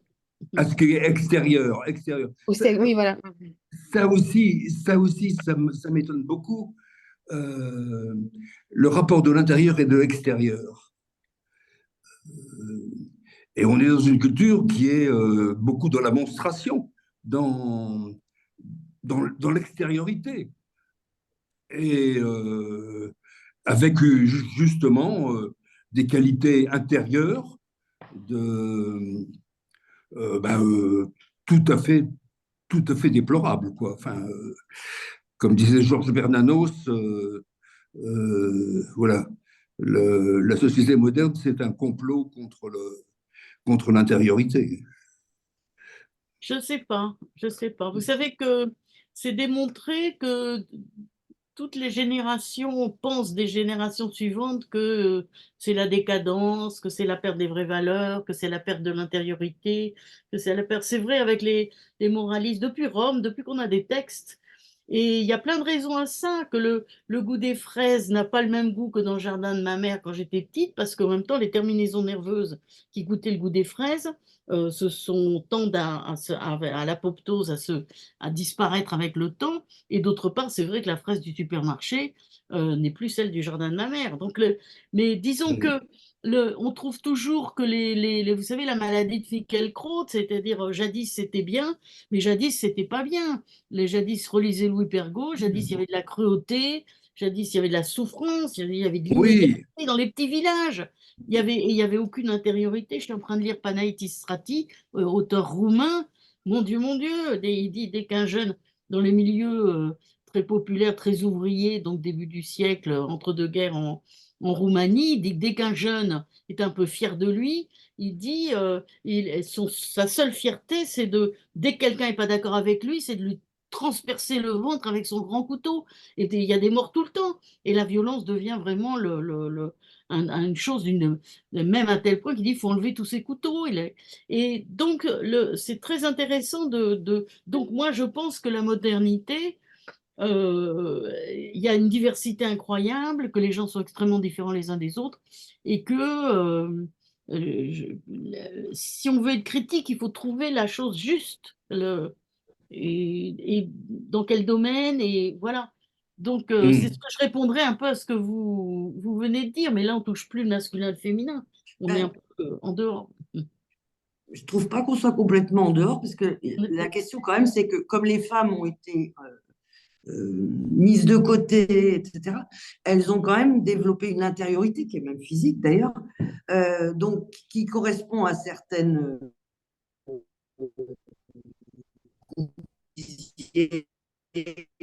Ah, je vous entends moins.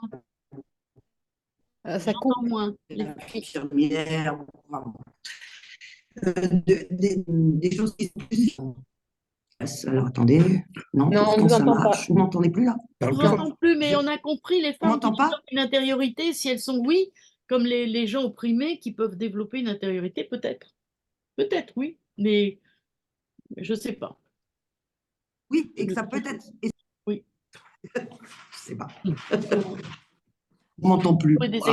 exemples. Virginia Woolf. Ok. Hmm. Oui, Virginia oui, Woolf. oui.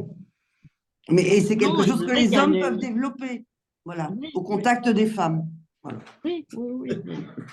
Non, non, il y a des humours, il y a plein de qualités féminines, mais masculines aussi, c'est ça. Oui. On va dire que l'intériorité soit le privilège d'un des deux sexes. Non, non. Mais ça se développe plus dans l'oppression. De Peut-être. fait. De fait. Voilà, je pense. Je sais pas.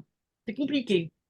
L'intériorité, elle est propre à chacun. Je pense qu'elle est propre à chaque individu, à notre Hmm. histoire, à nos peurs, à nos craintes, à qui l'on est. L'intériorité, c'est vraiment propre à chacun, homme ou femme, peu importe. C'est vraiment individuel pour Mm. moi. C'est pas vraiment une généralité, ni homme ni femme. C'est vraiment quelque chose qui nous appartient à nous. Enfin, en psychanalyse, c'est ce qu'on dit, hein, qu'on va chercher ce qu'il y a au fond de nous. Mhm.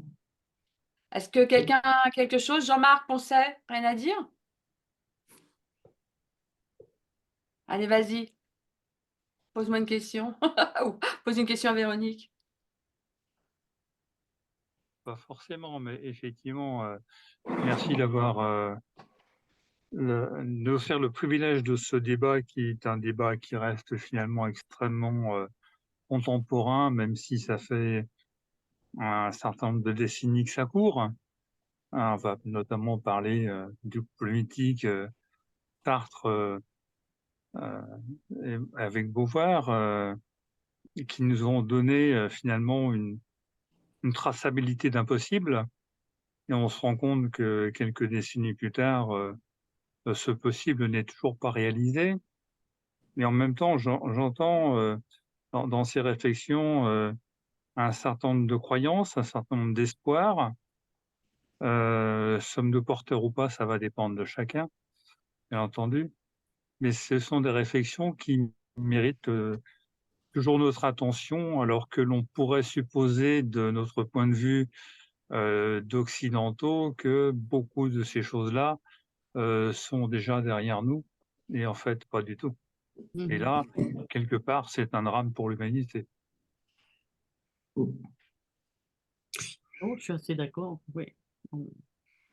On a toutes les tentatives d'analyse de la différence des sexes. Marx avait dit, je m'occupe de la production, mais pas de la reproduction. C'est trop de boulot, c'est trop compliqué, ce sera pour plus tard.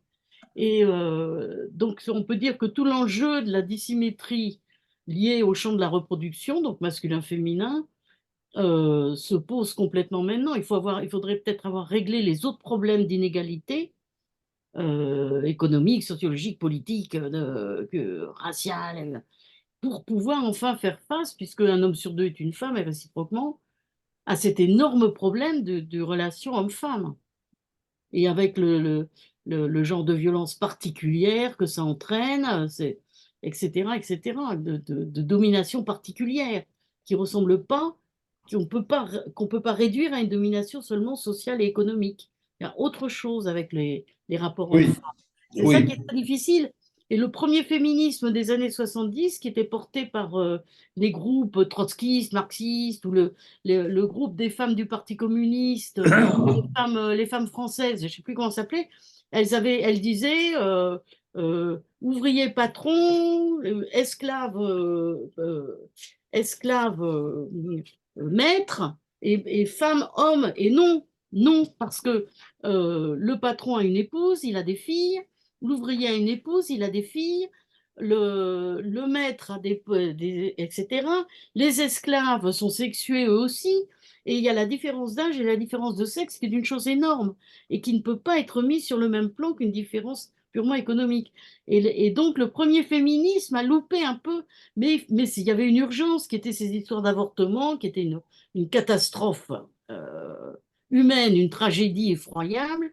Il y avait les histoires d'avortement, il y avait les histoires de vraie inégalité. Et c'est vrai que les femmes, à travail égal, gagnent moins d'argent, et toutes ces choses-là sont encore vraies.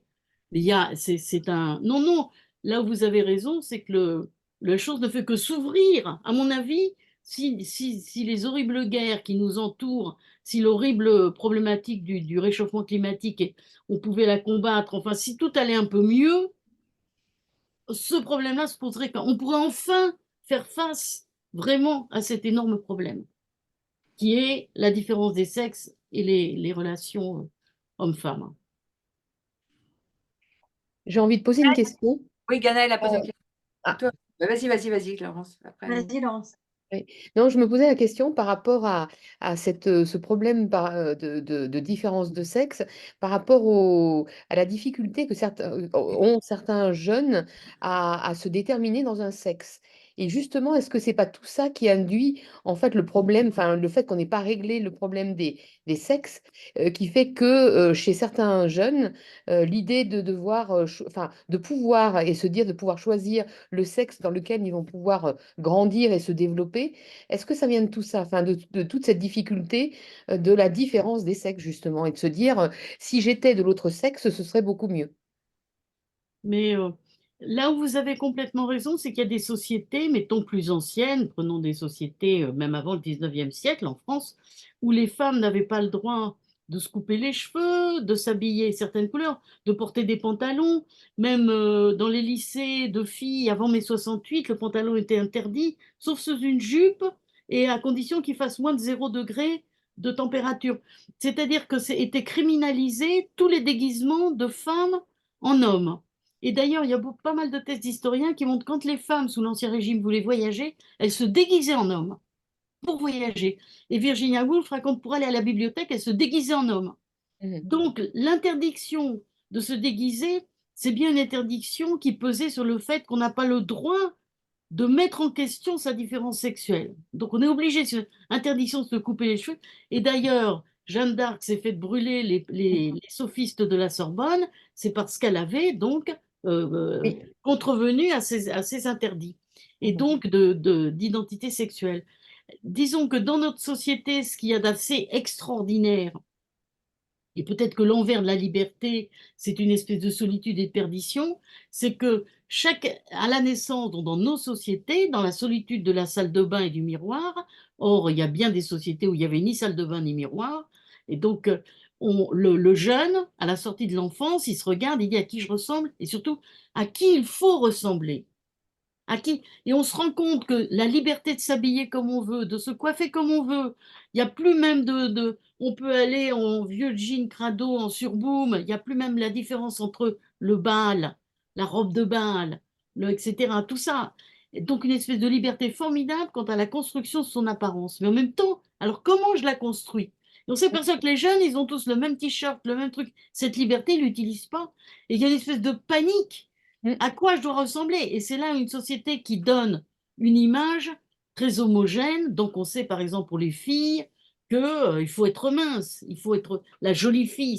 Si c'est un boulet, si c'est un boudin, c'est être gros, c'est être laid dans les cours d'école. C'est une injure atroce. Donc la dimension esthétique. Et puis après, à qui ressembler? Comment il faut être dans la bande? Quelle blague? Quel style? Et ce truc-là qui impose des nouvelles normes, même si elle se crée en miroir quand même avec le système d'images. On n'a jamais eu autant d'images autour de nos yeux que dans nos sociétés contemporaines, des images d'êtres humains, etc. Et cette question à qui faut-il ressembler devient une question à qui je suis.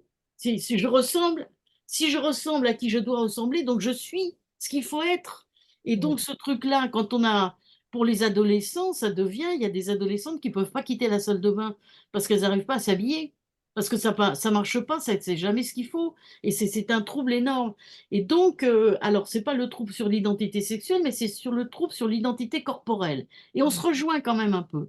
Et donc, on peut imaginer, alors pour le trouble sur l'identité sexuelle, est-ce que maintenant il y a un espace de liberté pour les signifier?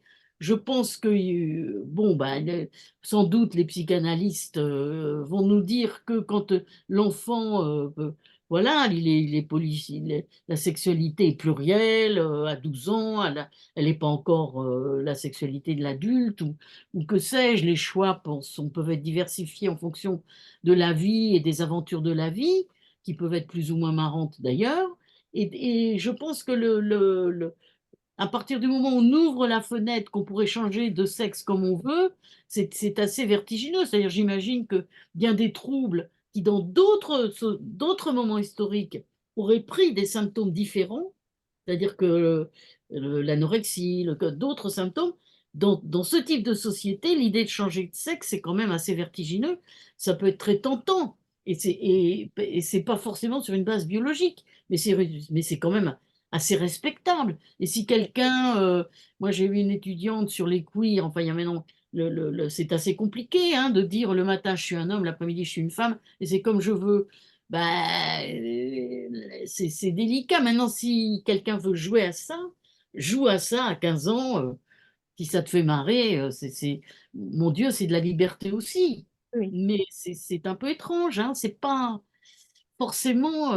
Et puis pour autrui, pour le partenaire avec qui je suis, alors tu as un prénom féminin ou masculin ou là, comment on fait l'amour, qui fait l'homme, qui fait la femme, euh, et c'est quoi être un homme? C'est être un peu plus violent, un peu plus possessif. Ça devrait pas être ça, être un homme. Je vais te répondre, Véronique, qui est l'homme, qui est la femme.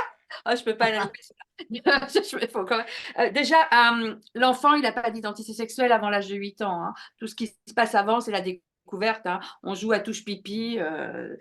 Voilà, c'est une découverte avant, c'est autre chose. Mais c'est pas que de la psychanalyse, parce que je crois qu'il y a autant d'idées psychanalytiques que de psychanalyse.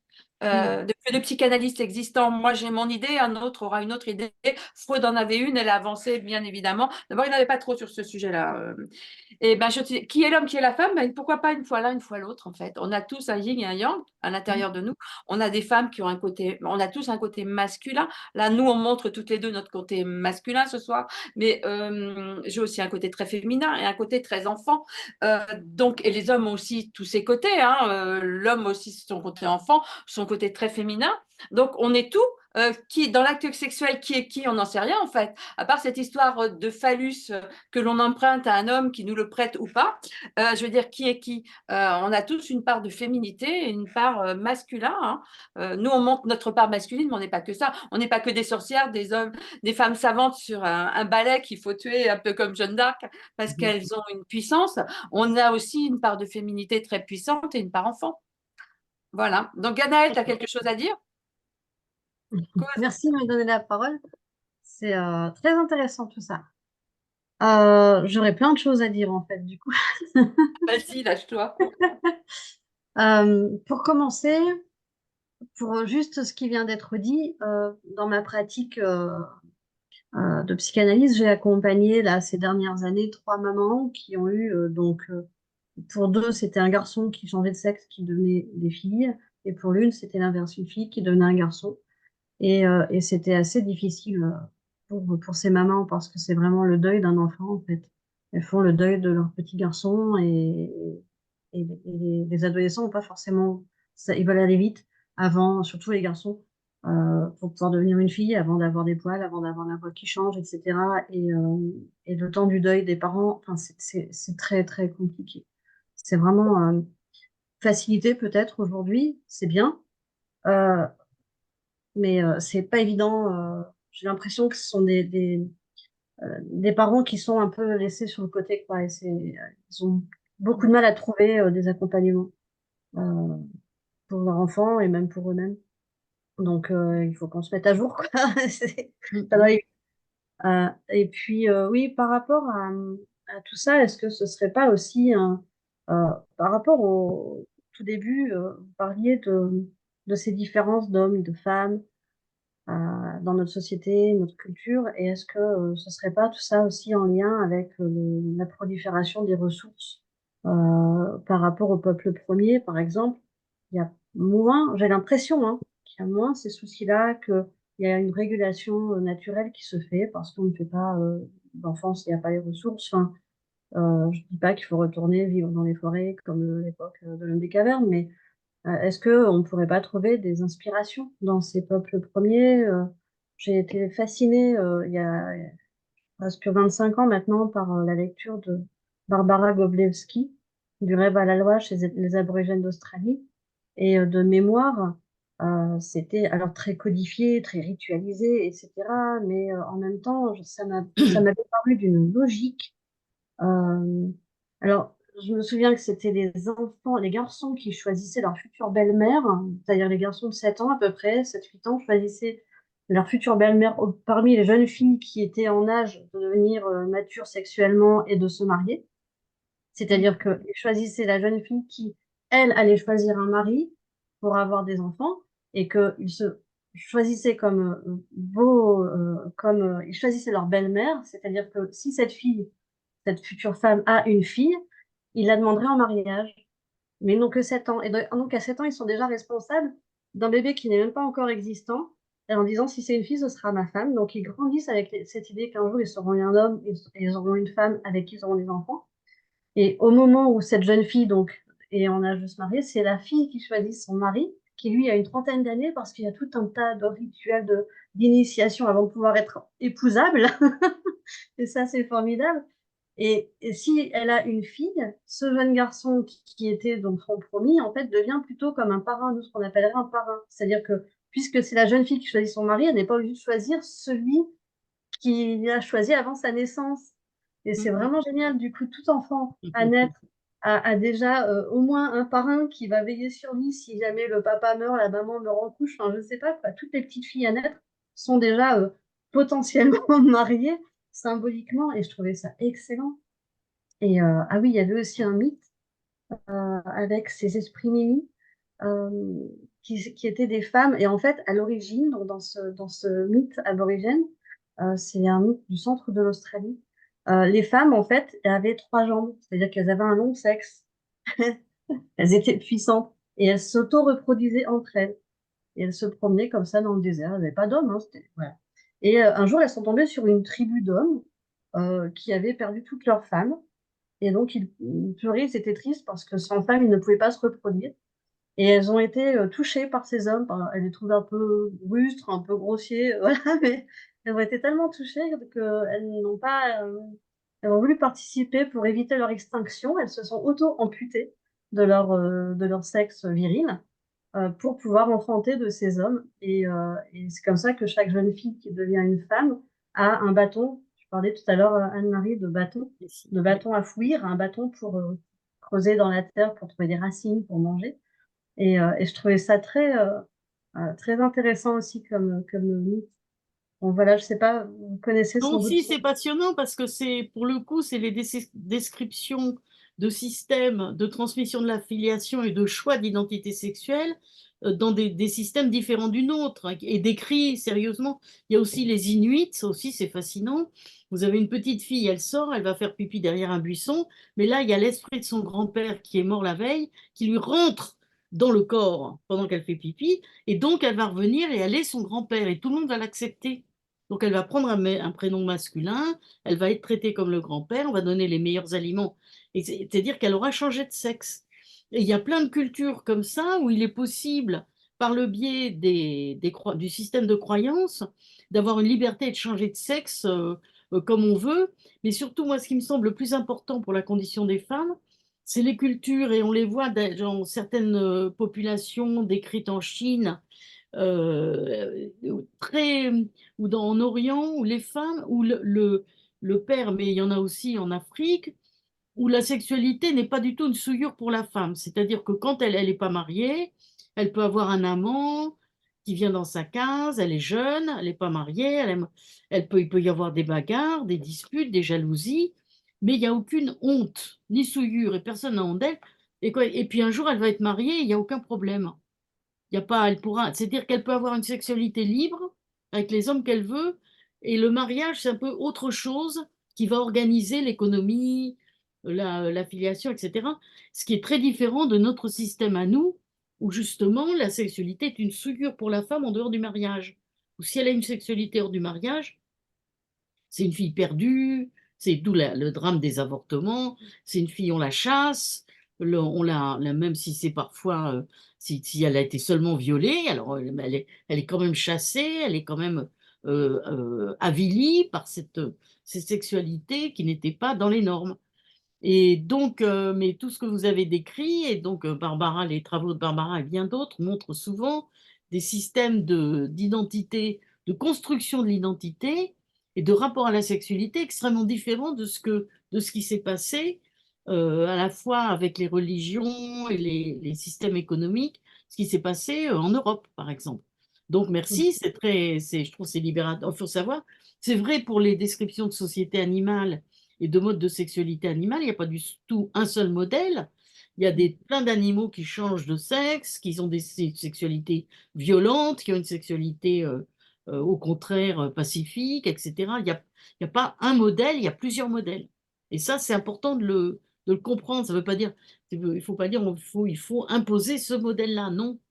Disons qu'il y a les modèles qui produisent plus de souffrance et il y a des modèles qui produisent plus de jeu, plus de liberté, plus d'humour, plus de plaisir de vivre quand même. Oui, ça c'est une sacrée différence quand même. Oui, surtout dans la liberté d'être. Je me rappelle aussi chez les aborigènes d'Australie, ils expliquent que quand on meurt, notre esprit ou notre âme, enfin, va dans l'arc-en-ciel parce que nous sommes dans le temps de l'arc-en-ciel. Mais en fait, le serpent arc-en-ciel, il a autant d'arc-en-ciel dans le ciel que sous terre. Et donc, on rejoint les esprits ancêtres. Et puis ensuite, quand on passe sous terre, on perd la mémoire, on oublie tout et on devient des esprits enfants. Et les esprits enfants vont choisir leur maman et les chatouiller sous les pieds pour faire danser la maman, pour l'amener vers le papa qu'ils ont choisi aussi, qui n'est pas forcément le mari de la maman. Et comme ça, ils font danser la maman en la chatouillant sous les pieds. Et en dansant, elle va séduire le papa et craque. Et comme ça, il peut arriver au monde. Et les enfants sont accueillis même s'ils sont hors mariage. Enfin, après, c'est Oui, vraiment on des est loin. On est loin de la Vierge Marie, oui, oui, c'est ça.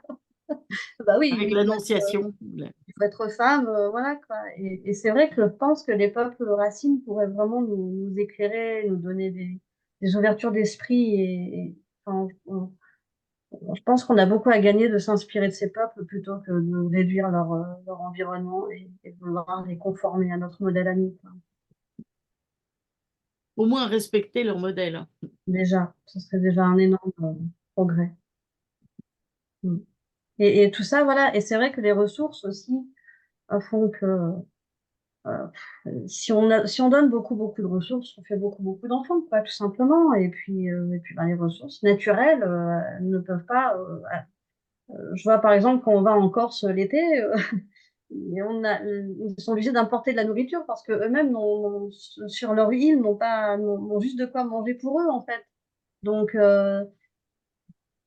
on vit sur une terre, mais c'est un peu comme un aquarium, quoi. Il faut qu'on prenne soin. Notre Non, écosystème, mais il ça, a. c'est un grand problème très étudié.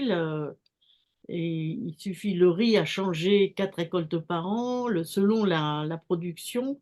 Et il se trouve que l'espèce humaine a toujours trouvé des moyens de démultiplier la ressource au fur et à mesure que la démographie enflait. Donc, il faut voir là actuellement ce qui se passe. Et on a une période un peu grave de ce point de vue-là, mais en gros, la pénurie n'est pas le dernier mot comment dire, la pénurie des ressources n'a jamais été ce qui a freiné la démocratie de l'espèce humaine. La démographie, pardon. La démographie de l'espèce humaine. Donc, c'est des problèmes assez compliqués. Ouais, ouais. Merci beaucoup.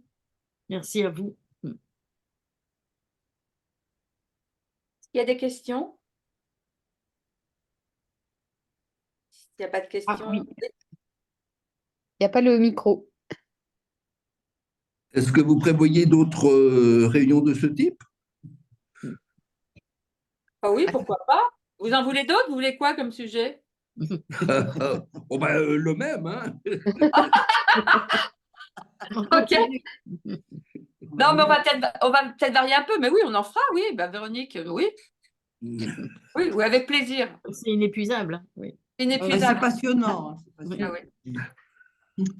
J'ai vu qu'il y a un monsieur qui a levé le doigt là. Oui, le monsieur, c'est Bernard. Bernard. Voilà, c'est ça. Oui, j'ai été obligé de vous quitter enfin, un petit moment, donc j'ai repris, donc il me manque un passage. Par contre, ce que vous évoquez est très... Vous m'entendez correctement? Oui, Oui. oui, tout à fait. Euh, donc, je voulais intervenir à certains niveaux parce que de la perception que j'ai de ce que vous évoquez entre les hommes, le phallus, enfin les femmes, avec une femme est un réceptacle, hein, si on la coupe, la fameuse coupe. Et donc, ce que je voulais dire, c'est que dans nos sociétés occidentales développées, on a tendance à perdre de vue un certain nombre de valeurs, ce que les sociétés aborigènes conservent d'une manière, entre guillemets, primitive. Ce qui se passe, c'est qu'on est quand même des mammifères évolués qui avons la représentation de nous-mêmes par rapport à notre pensée et par rapport à la manière dont on est capable de se décrire, sans oublier qu'on est dans une évolution de société patriarcale où l'homme, avec son sexe, a pris le pouvoir en ne laissant pas la place à la femme. Et donc aujourd'hui, on est dans cette ambivalence où la femme est l'égale de l'homme, tout comme l'homme est l'égal de la femme, mais avec cette particularité qu'on veut dégenrer les enfants dans l'éducation qu'on veut leur passer en leur disant qu'ils peuvent choisir ce qu'ils sont, en oubliant le phénomène, comment dire, mammiférien dans lequel on est, puisque à la naissance, on ne choisit pas d'avoir un sexe mâle ou un sexe femelle, mais il est nécessaire pour l'évolution de l'humain d'avoir cette double particularité. Par contre, ce qu'il est quand même, c'est qu'on est dans une société où, avec le pouvoir que s'est accaparé l'homme avec son sexe, fait que la femme retrouve une place qu'elle n'aurait jamais dû perdre dans la société, c'est-à-dire cette place qui lui est qui est nécessaire, et jusqu'à preuve du contraire, aujourd'hui, c'est la femme qui est porteuse de l'humanité, puisque sans la femme, il n'y aurait pas d'enfant. Bien évidemment, elle ne peut faire cela toute seule. Alors, on peut parler de manipulation génétique pour y arriver, mais ça, on n'en est pas encore là. Donc, enfin, à mon sens, ce combat, après, bon, j'ai ma philosophie, donc à mon sens, le combat homme-femme devrait cesser et la femme devrait trouver pleinement sa place dans la société avec le respect qui lui est dû. J'ai bien compris aussi le fait que l'homme, pour maintenir son pouvoir, est plutôt, comment dire, comment vous avez utilisé le terme, mais ça m'a un peu échappé. C'est-à-dire que c'est lui le meurtrier des femmes. C'est souvent dans les drames familiaux, c'est souvent l'homme. Statistiques de féminicide. Voilà, enfin, Oui. voilà, c'est ça.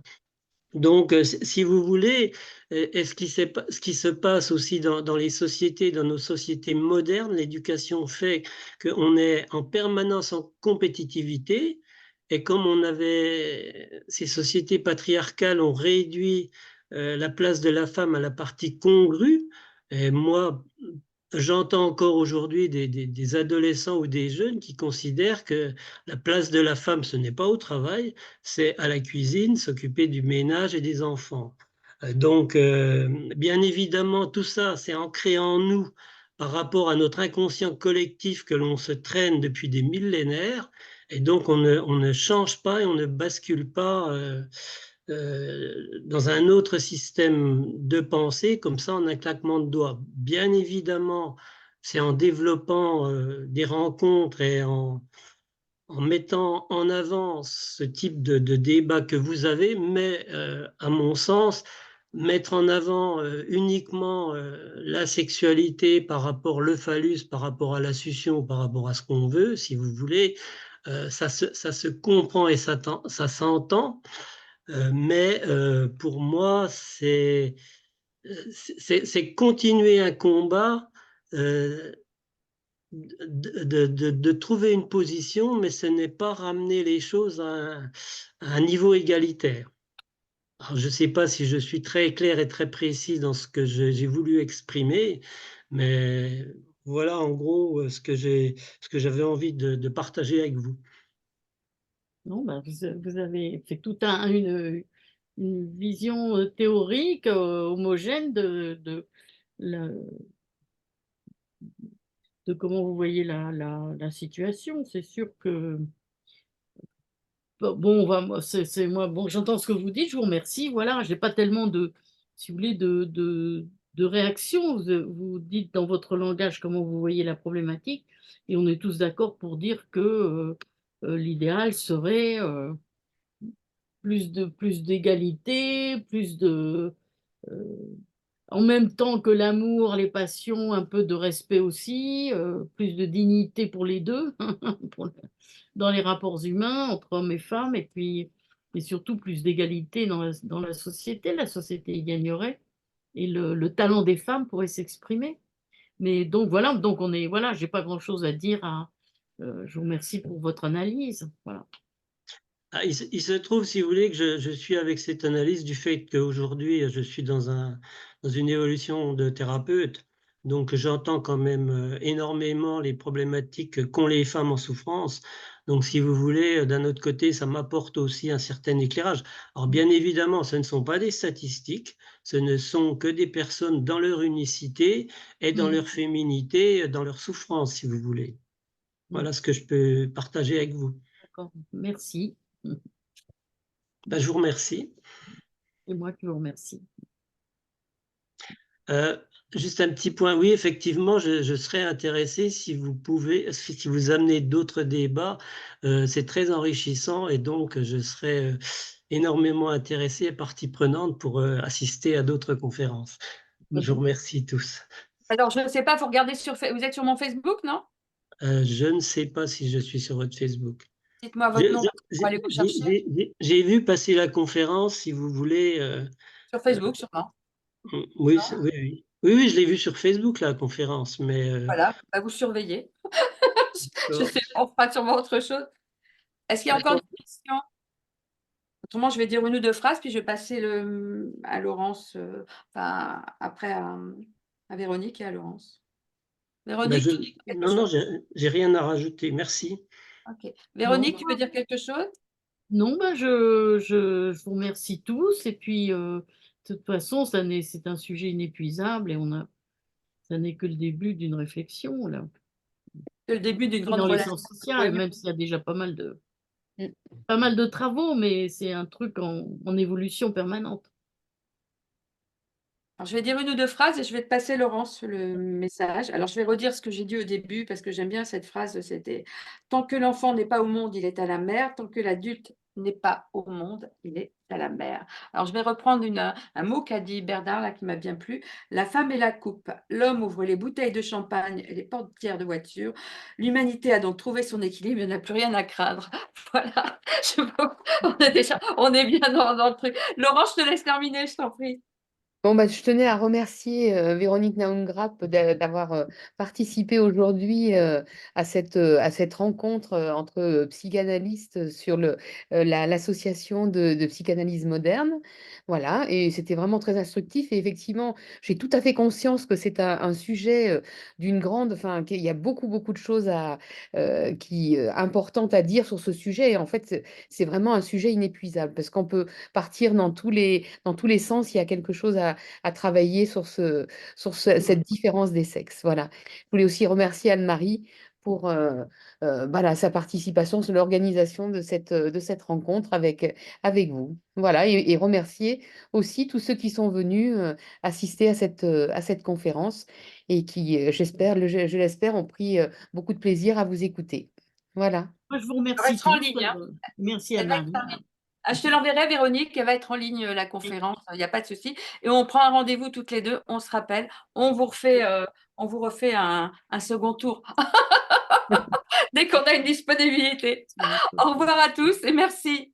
Au Au revoir, au revoir. revoir tout le Au monde, revoir. merci. Merci beaucoup.